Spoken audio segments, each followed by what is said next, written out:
ouais, la vie, c'est comme un boomerang un peu, tu vois, ce que tu donnes, tu reçois. Et pour moi, c'est pas matériel, c'est plus voilà, pouvoir inspirer par mes actions et par ce que je représente et qui je suis. Et tu vois, j'ai toujours eu ça en moi.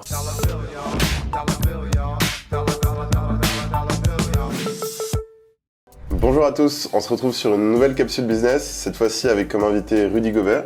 Rudy, merci beaucoup d'avoir accepté notre invitation. C'est un plaisir. C'est un honneur de pouvoir échanger en face de figures de la NBA, puisque que ce soit sur ton poste et même que ce soit sur la NBA en général, tu es une figure incontournable. Et l'idée de cet échange, ça va être de voir l'aspect au-delà du sportif, vraiment comment tu gères tes biens, est-ce que tu investis, comment ça se passe, est-ce que c'est de la pression aussi, tu as aussi des fondations, ainsi de suite. Donc c'est vraiment voir tout le scope en dehors de juste la partie basket, qui est quand même le centre de tout. Ma première question, c'était quand on est un des joueurs les mieux payés du monde, comment on fait pour gérer tout ça et être sûr de ne pas faire partie des histoires un peu tristes de plus rien maintenant, ainsi de suite? Bah, je pense, déjà là-bas, c'est bien s'entourer. Essayer de s'entourer de gens qui sont bien intentionnés, qui sont bons dans ce qu'ils font. Et surtout, au-delà de ça, parce que bon, il y avait aussi la plupart des gens à qui c'est arrivé, et ils pensaient aussi s'être bien entourés, et ils se sont rendus compte plus tard que non. Donc c'est pour moi être curieux, apprendre. Voilà, quand tu fais on fait tous des erreurs. Les erreurs, c'est important d'en faire pour apprendre. Mais que voilà, quand tu fasses des erreurs, que ce ne soit pas des erreurs fatales. Donc je dirais ne jamais tout mettre dans le même panier. Parmi tes investissements, est-ce qu'il y a des bonnes, des mauvaises histoires? Comment ça s'est... Bah, clairement. C'est comme que ce soit dans le sport, dans le business. Des fois tu gagnes, des fois tu perds. Et moi j'ai eu des très bons investissements, mais aussi des investissements qui ont été moins bons. Et puis voilà, t'apprends au final. Pour le coup, j'ai pour l'instant plutôt de la chance, tu vois. Donc j'en ai un, j'en ai vraiment un qui a pas très bien marché, en partie à cause de Covid aussi. Mais globalement, voilà, ça se passe plutôt bien. Et ce que moi j'apprécie au-delà du côté business, c'est surtout les relations humaines. C'est de pouvoir connecter avec des gens qui ont une vision et des gens qui sont pour moi des bonnes personnes. Et voilà, des fois pouvoir accompagner les gens dans leurs rêves et voir leur détermination. Pour moi, c'est ce qui est aussi super intéressant. Non, clairement. Et est-ce que tu as des critères quand il y a des opportunités qui s'offrent à toi, où tu rediriges directement vers ton équipe ou... Souvent, des fois, c'est mon équipe qui reçoit les opportunités. Donc eux, ils vont souvent déjà un peu filtrer dès le début, parce qu'ils me connaissent. Et puis sinon, des fois, souvent c'est moi qui ai aussi l'opportunité. Et donc... soit je vais dire non tout de suite, ou soit je vais, si ça m'intéresse. Après, j'envoie mon équipe pour eux, ils vont me dire, on va regarder un peu plus en détail, voir si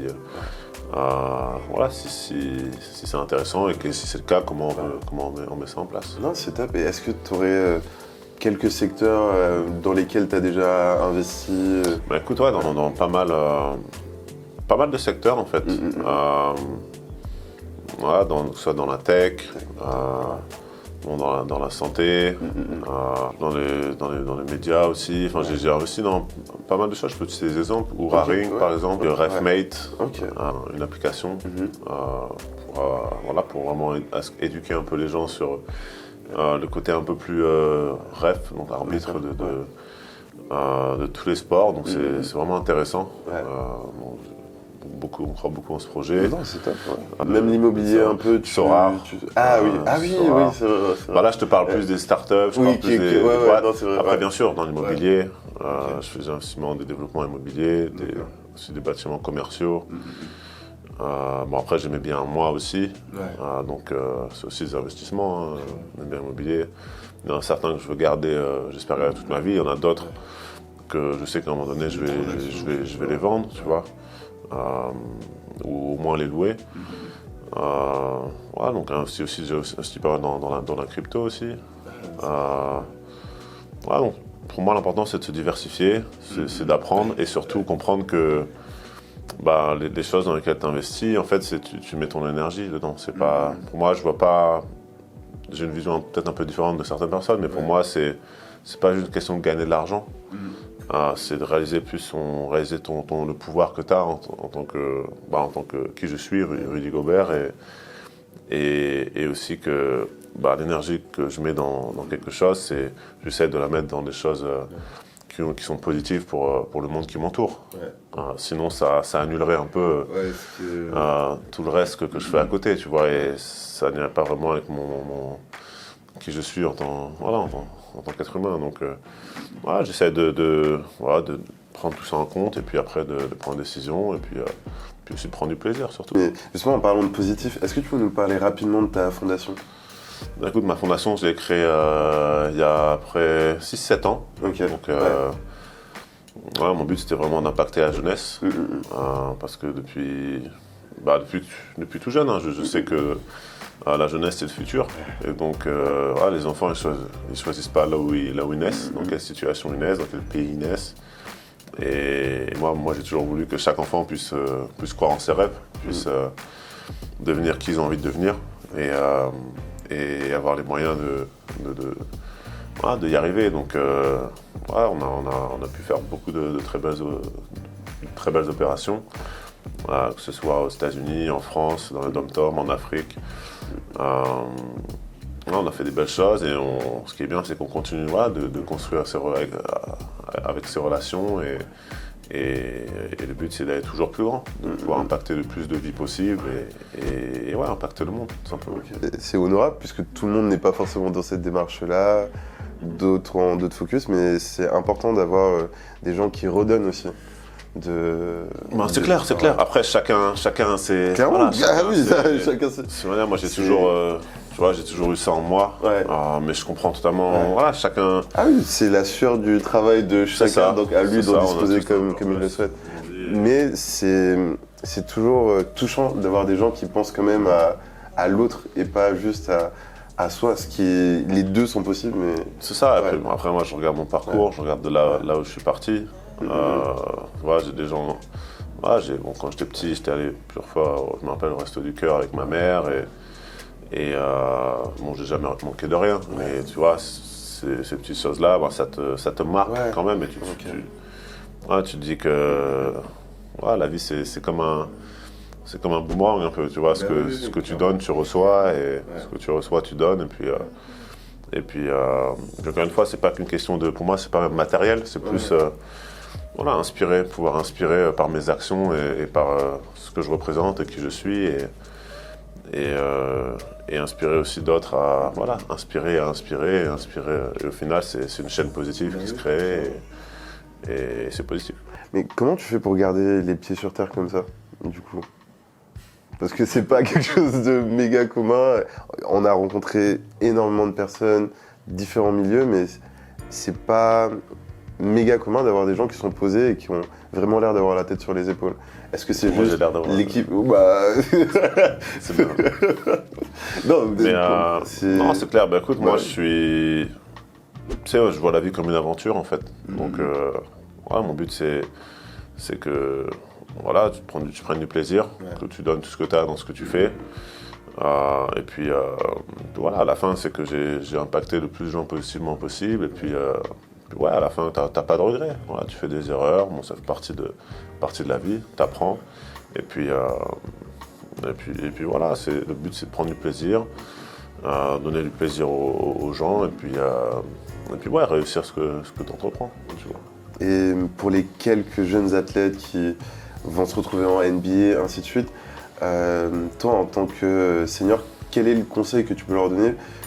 Pas forcément point de vue que basket, mais vraiment sur justement l'extra basket. Ce qui va les aider pour quand leur carrière sont finies, si jamais il y a un accident, ainsi de suite. Quel est le... Moi, je dirais déjà prendre du plaisir, même si bien sûr, il y a le travail, il y a des choses que des fois tu n'as pas envie de faire, des sacrifices, la discipline. Toutes ces choses-là, c'est des choses que tu n'as pas forcément envie de faire, qui ne sont pas forcément cool. Mais c'est les gens qui sont prêts à faire ces choses-là qui réussissent le plus au final. Et en parlant de sacrifice, quel a été le plus gros sacrifice que tu as dû faire ? Bah écoute, après moi j'ai une mentalité un peu différente, tu vois, mais je suis parti en internat quand j'avais 13-14 ans, donc je rentrais chez moi que le week-end. Je prenais le train tous les matins, 6h20 du matin de Saint-Quentin, enfin tous les lundis matin. Ma mère me déposait à 14 ans à la gare, puis je revenais à la maison que le vendredi, tu vois. Et là-bas c'était 2 ou 3 entraînements par jour, plus les cours en internat. Et donc tout ça, ça m'a forgé un mental dès très jeune.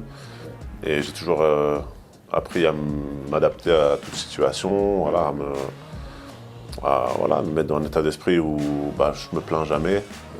Je suis content d'être là dans la situation dans laquelle je suis. Et puis après, bien sûr, avec le temps, quand tu peux, tu optimises ton environnement, tu optimises tout pour te donner les meilleures chances. Et puis surtout que tu prennes du plaisir, parce qu'au final, on peut dire ce qu'on veut, mais le but c'est de prendre du plaisir. Donc mon meilleur conseil, comme tu disais, c'est de prendre du plaisir dans ce que tu fais.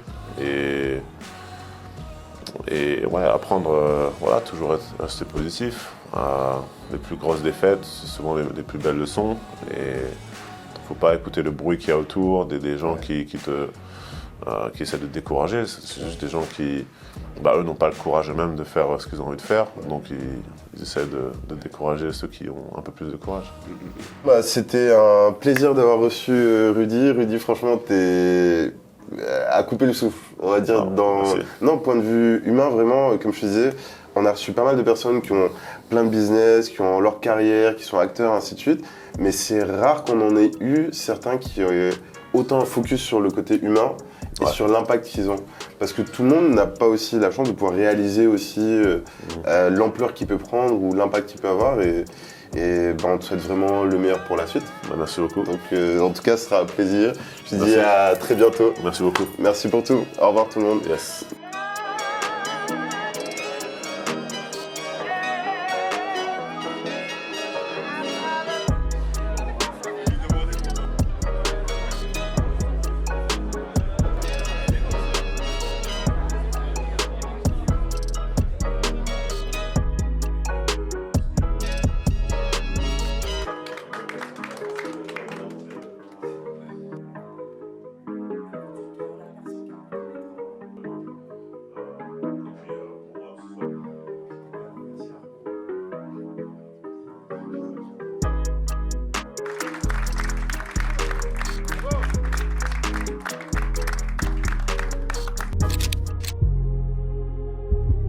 J'étais pas le plus talentueux, mais j'étais déterminé, jamais j'abandonnais.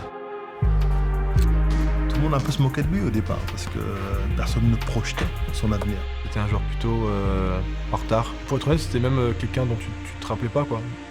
J'étais persuadé qu'il allait grandir. Alors après, jusqu'où, ça... Plus on me disait que je deviendrais pas ci, je deviendrais pas ça, plus ça me donnait envie de le faire. Tu travailles dur. Moi, mon but, c'est d'être le meilleur défenseur de ma génération.